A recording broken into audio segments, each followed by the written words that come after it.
Welcome to Kids Book Buzz, a children's book club where you read the book in the spotlight and submit any questions you have about the book to CBCAWA.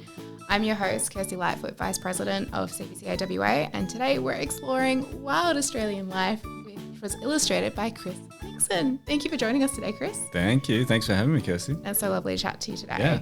Yeah. Chris, you are an amazing artist and illustrator whose work is showcased on so many iconic WA products all around the landscape. I can see your artwork all across Perth, and you've got many, many successful books to your name. In 2023, Chris, you were shortlisted and also the honour book for the Eve Powell Award for Book of the Year with CBCA, and you also won the 2023 WA Premier's Prize for Children's Book of the Year. I cannot wait to chat to you about Wild Australian Life as our book in the spotlight. Thank you for joining us today. Let's talk about Wild Australian Life. It is absolutely stunning with its content and visually. It's so dynamic when you look at it, and kids just pore over it for hours and have favourite pages. And so as the illustrator, my kind of first question, I know a lot of kids have asked it as well, did you design the layout and the illustrations? Like, did you do the whole page set up graphically? And what was that process like? Yeah, it was so much work, this book. It's very visual, yeah. Yeah, so the way, I'll take you back to the start. They wanted me to work on this book. They had thought that I could do it, which was nice. But I did do a sample page first. I did the whales and dolphins page first. And it was like, just come up with a bit of a style and something that that we could be into. And in that style, I figured out it would be nice to do like a frame that would balance this together. And then we could change that through each page, but it would be consistent, like changing the color, I mean. Let's get the layout to be pretty similar so that there's this consistent visual thread throughout it, and the information was very clear. And because it's hard to balance the amount of information with the illustrations. And of course, I'm trying to push for illustrations, but I value the text and how we're going to balance that. That's my job to do that. So that was the challenge. And then I just went kind of crazy to begin with of like, this is it. I want to do these like amazing color. I think about color a lot. I really care about it. So I wanted to get really beautiful color palettes to explore across all of them. And I signed those pretty early. And then I started building up the pages from there. Yeah. Wow. Because it's not just like your typical fiction book where there's illustrations. The way it was designed, I was like, I'm pretty sure this is your whole page. Yeah. So on that, because you talked about the words, what was this process like? Were you in contact with Leonard quite a bit? Like, did you get to chat to him about like, he wanted this image to match something he was saying, and this was the little text box that's going to have a curious fact, or was that completely up to you and you just got the text? Yeah, I would like to say that we did have that connection, but that's quite rare to have that. We didn't at all. I've never met Len. I've seen some emails that have come through, and like we've had a little bit of like connection that way, but it's always kind of through the editor that we've gone, through the publisher that we've gone and communicated that way. But what I will say is he would write the text, have it all out. They would sort of distill it to go, okay, because there was so much text, like how could we bring this down into these key headings? And then I would there'd be this massaging back and forth of like, I think this is where we can go with the visuals. We need a bit of a hero piece, and then we've got these things. What's important to explain here? And then what's important to explain visually? And then I would just break that down as a bit of a hierarchy of the visuals for it. So there was a lot. And then that's a page, and then I don't know, I can't even remember how many spreads there are in it, but there's so many. So you're doing that, thinking of the bigger picture at the same time, trying to make that spread as good as it can be. Yeah. And still keeping that theme and that. Yeah. And so I would nominate text where this is where the layout will be for this amount of text. And then I sort of know then that composition can work with them out, because some of them are very text heavy. And then I was thinking, how can I break that down? So that might even be more text on this side, and then you've got a hero kind of right page, or how can we weave it throughout, and what's the play there? So, and then it's just balancing back and forth, like lots of revisions.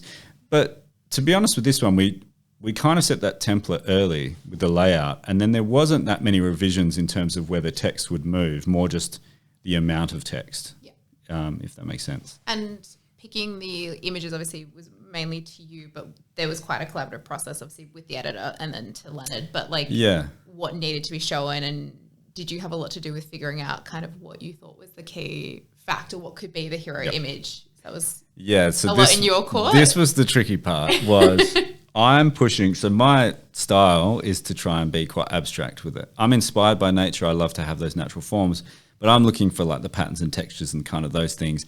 Then I might like stylize it and abstract it a bit. So I'm trying to do that and balance that with a bit of realism, but also like I'm always trying to make things communicate in their sort of simplest form. So if I'd say like a good example is like one of the frogs, right? So that this particular frog had a pattern on the back of it, and it had to be, it was very detailed, but I just kind of simplified the detail. So it still had the essence of what that was. Yeah. And we went back and forth a little bit on like giving it a bit more detail, like pulling it back. And like, I wasn't trying to have these big sticking points, but I'd be like, no. I think this is what I found from the book anyway. I think kids will understand, that's a frog. They can identify with that frog through the colors and the patterning. And it doesn't have to be like spot on with that. It's kind of nice that it's a bit of a different representation of it, but they know what it is. Yeah. So there's a bit more exploration, and I like giving the reader a bit of credit there as well to offer a different perspective. Because if it's just, for me, if it's like a very lifelike illustration and representation, it's sort of just missing a bit of a mark for what I like stylistically. Yeah. Does that make sense? Of course. And it's actually, I love we're jumping, like I had this idea of like how when I ask questions, no, it's great because it means that you've already brought it up, and I'm like, that was one of my thoughts. And I think I loved with this, it is nonfiction and you learn so much from it, but the illustrations give a lot of room for imagination. So you've got those highlight points of like a blue-ringed octopus. You've got the spots, you've got the things that kind of kids need to know to identify that that's what it is. And also you want to teach them that that's what it is, but it's not over the top. It's not a lot of detail, and it gives a lot of room, and they kind of become these characters that you can put in your own head. And I was going to ask like how did the details kind of go? Like did you aim for each animal to have like at least one defining thing? Like were you looking at them realistically going, okay, they definitely need to have this one element, or was it more of a fluid process? How did you decide what details to keep? Definitely. Yeah, we did have a defining feature, but I'm trying to use an example on it. Well, like if you saw the filing system that we had for this would be out of control. So like each page would then have a breakdown and then have all the animals, and then there'd be like 5 references per animal of what it was. So I would take those and think, what's the similarities between them? I'm thinking of another one. So like the tawny frogmouth is a good one. Yep. Okay, so the point of that spread was to make it a master of disguise. So I wanted that to be like a sort of a gaming element, interactive for the reader. Yes. Let's make it hard to see, but let's use what that is and make that color palette a little bit different to what it would be seen in the wild. But the patterning is the feature of the tawny frogmouth, and the fact that it blends with its background. So if the background of that tree, I can't quite remember if it is exactly this, but let's say that background of that tree is blue, you still read the tree as blue, you still read the bark as bark.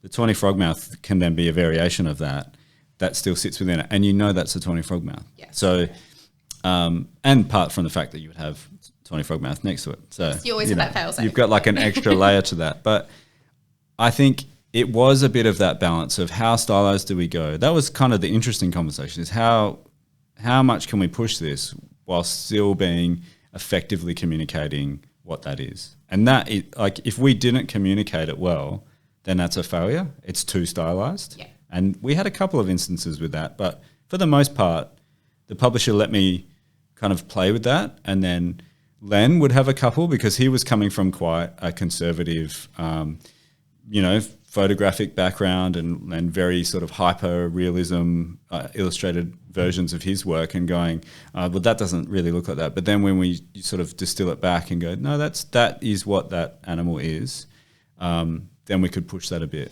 But understanding what was important was the key.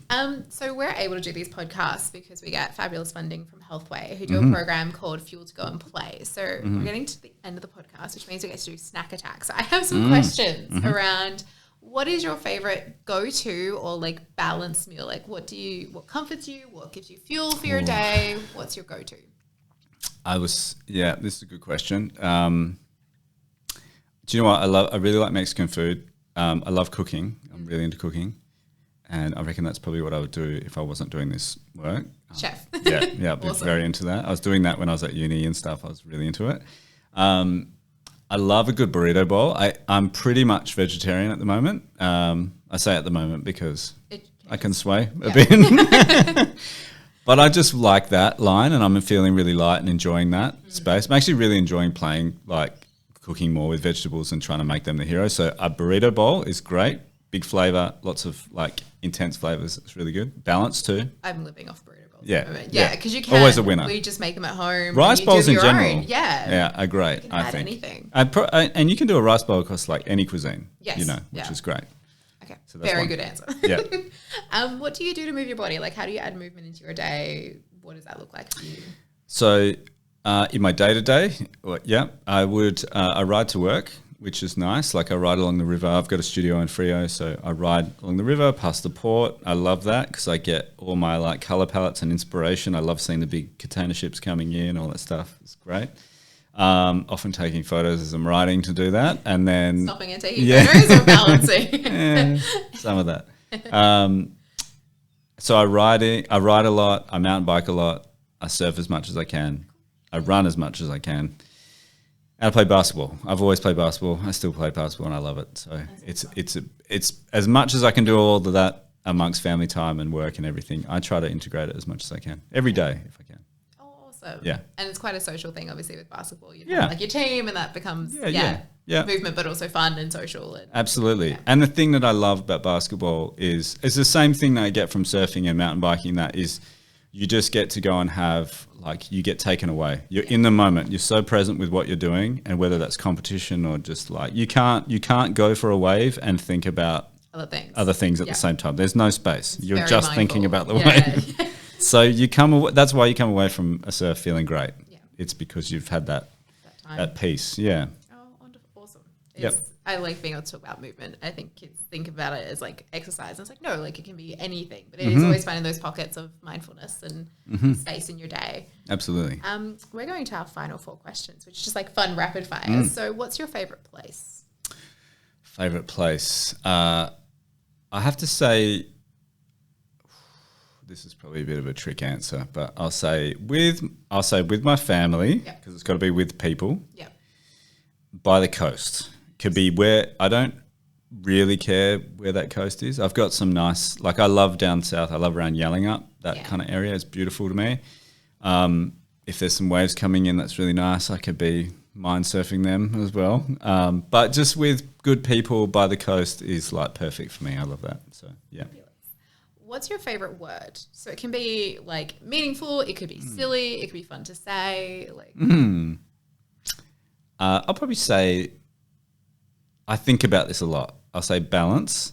I like that word because it sort of reads balanced. It feels balanced.